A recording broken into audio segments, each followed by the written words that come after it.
the ability of our system to respond. How are you today? Alexa, volume down. Outbreaks. Volume down. Thank you. So, today is the 9th of April, 2020. We've been in this thing for a long time, and I'm really late with doing this presentation for you, Jeff. I totally apologize. How life has affected myself and our family during these times of COVID-19. I wish it had a different name. It almost sounds unimportant. COVID-19. It sounds like something you want to go get, and instead we want to run away from it. Our life has been reduced to very articulated, slow-moving practices. For me personally, I've taken on to look after my mom. She's in her early 70s, and her husband. My daughter was working full-time at Montana's in Belleville, and we're also last year from March 13th to April 14th. And here we are on the 9th. This is the roller coaster that we're trying to solve and fix and ride as appropriately as we can with all the tools, scare and all the conspiracy theories out there, which I don't disagree with a lot of these theories, but I'm not sold on any theory, whether it come from the government or a website or some kind of investigative source. I was in about 3 weeks for anything to do other than to go visit her horse and give her horse some medical treatment and still being stupid.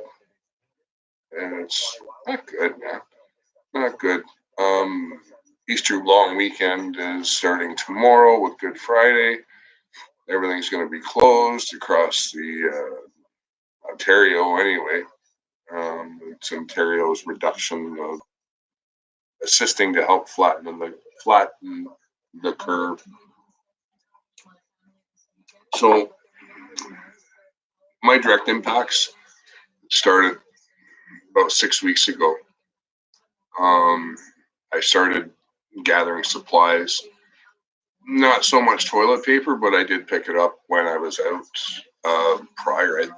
I believe that I was still canvassing for soliciting for donations for the Holly Festival for one of my other classes when I started to procure goods and necessity items, and I've stockpiled them quite well in the home. I have poop tickets that of all different qualities. I can't get any Kirkland ones, even though they're the best. But what we're doing is we're pushing through. I'm very guarded on what the government is telling me. I'm very guarded on what everybody else is telling me.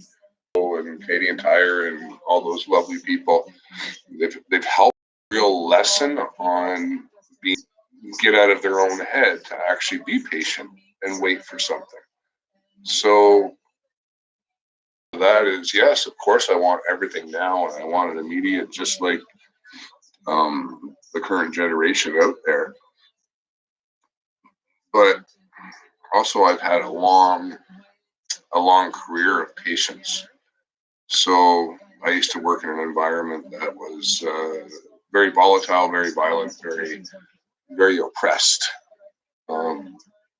And that was the number one thing that career taught me was don't rush the bad things to happen, because they are going to happen regardless. And this is the same mindset I've taken with this COVID and the changes in our lifestyle. I anticipate bad things happening. No, I'm not in control of them. I devote my energy, my worry, and all that with that. So I think I've done, and our family has done, mostly the same as every other family out there. One person goes out, it's usually me. I collect the groceries. I come home. If I go out, I'm masked up. I got my N95s here. This is just thin material. It works, and something is better than nothing. You know, I also glove up the second I go out. I glove up. Mechanic gloves. They're not medical grade, nor do I care. In your face and not cross-contaminating. I worked in a very violent atmosphere before. I have lots of practice with changing gloves and double gloving and taking gloves off that are contaminated with biohazards and disposing of them properly. And this is where a lot of the things fall down. Like, I'm pretty regimented that way.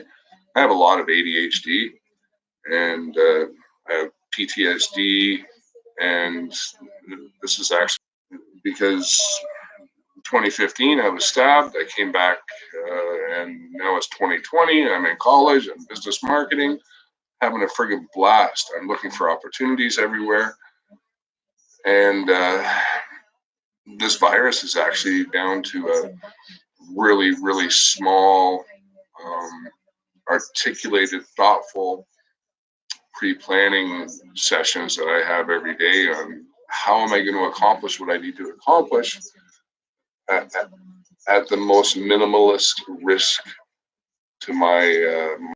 I don't know if you can hear it in the background. Trudeau is addressing the country today. It's 3 days after his moist comments and actions, and they're moistly. It's just empty news. We know this. This is a proverbial shitstorm of reorganizing how. If I have to go out, I'm head to toe PPE, and that is so important. My house is sanitized a couple times a day. My entrances are wiped down. I do not let anybody into the house. My packages are sprayed down with Lysol. They are also our stockpile a little bit. They're not out there really. Even though the trucks are moving and this, that, and the other thing, it's like we're 30 million people fighting over one bottle of hand sanitizer. Well, stop fighting and just find a new solution for yourself. Whether it's create your own disinfectant. Everybody has spray bottles coming out. There are, I'm sure, that are empty of chemical. Well, you can make your own, whether it be just a little dash of alcohol, something that's going to suds up a bit. Bubbles take the virus away. So I stopped thinking about all that. Oh, I need 70% alcohol in my friggin' formula, or I need 99% alcohol in my formula to properly disinfect things. Well, no, I just need a little bit of elbow grease and a little bit of forward positive thinking to sanitize everything that I touch every day. So schoolwork has been so difficult, and it's mostly interpretation because of the distance. My wife supports mostly everything I do, but so that's worked out for us. All our kids are out of the house. We don't have those dynamics in our house, such as a lot of people that are going to be submitting these reports do. And I mean, like, I have to worry about myself, and I have to worry about my wife, my extended family, my mother, and my daughter. They're pretty local. They're about 9 minutes away in the city of Belleville. I can access them quite quickly, and I can also drop off supplies to them. This is what I do. I'm the sheepdog of the family. I used to be the black dog or the black sheep, but now I'm the sheep dog. I'm looking after who I can, what I can, when I can, and I'm doing it without uh, dragging down the whole concept. Maybe 2021 is going to be a better year.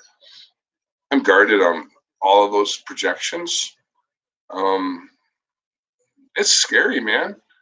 And we don't know what's behind this. We don't know if it's just a friggin' scientific virus that has gotten out of control. We don't know if it was put here on purpose um, by all these bio, and there was actually a biochemist or a biolab guy that was charged when he returned to China with this virus.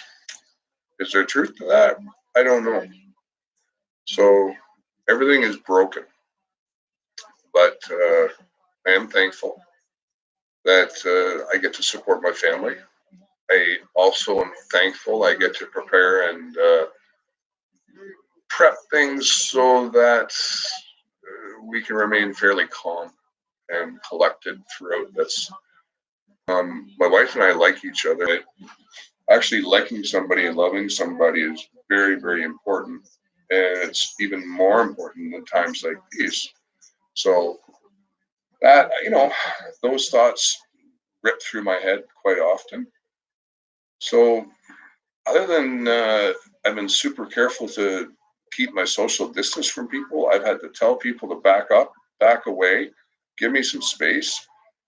I haven't been out in about a week uh, for any supply runs or anything like that, and I'm thinking I may need to do some of that today. I'm not looking forward to it because again, I gotta. And these rags are saturated in pine sol and water. So pine sol is a nice disinfectant, smells good, makes me think of grandma's house. So I'm wiping down everything when I'm out in the community. My door handles, the door handles to businesses, the fuel pumps, any machines where I have to touch the pad, it's wiped down. I'm also wearing my friggin' my my 5-finger condom bags on my hands, and it's working well. And then I'm resanitizing those freaking gloves for the duration of my trip, not changing them. I put them on when I leave the house, and I remove them before I get it back into the house. But at every stop, everything I touch, everything is cleaned and sanitized, etc., etc., etc. So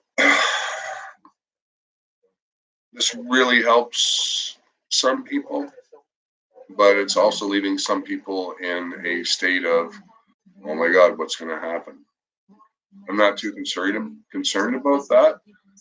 I feel if we put all our thoughts into what could happen, it really ruins us for what we need to do at the moment. And the moment right now is I need to finish up these reports. I have all cleaning and sanitizing and keeping a clean environment here. So, oh my God, this is 16 minutes long already. 16:15, 16:17, 18. I'm so sorry, Jeff. I apologize. I don't know if I've attacked what was needed to be attacked here. Um, I guess the next time I'll review this and maybe I'll submit this, maybe I won't. But the next time I meet with you in this scenario, I guess I'll be dressed in my business attire doing an interview for a fictitious job that uh, they look pretty cool. And we'll see what happens with that interview. So hopefully I'll get a pass. And I really appreciate everything that I've done to help along with this virus and this life changes that we're dealing with. We are living history right now. And what I mean by that is our history, we're making history. I've never felt that close to making history before in my life. And this is something that I did not expect that would happen out of my generation. And I never thought about it before. I'm thankful I'm here. I'm thankful I have the knowledge that I have. I think I'm always trying to do the right thing or the good thing. Um, again, bless everybody out there. Remember to clean your shit. Because if you don't clean your shit will kill you. You have a great day. And peace and love, my man. And that's why we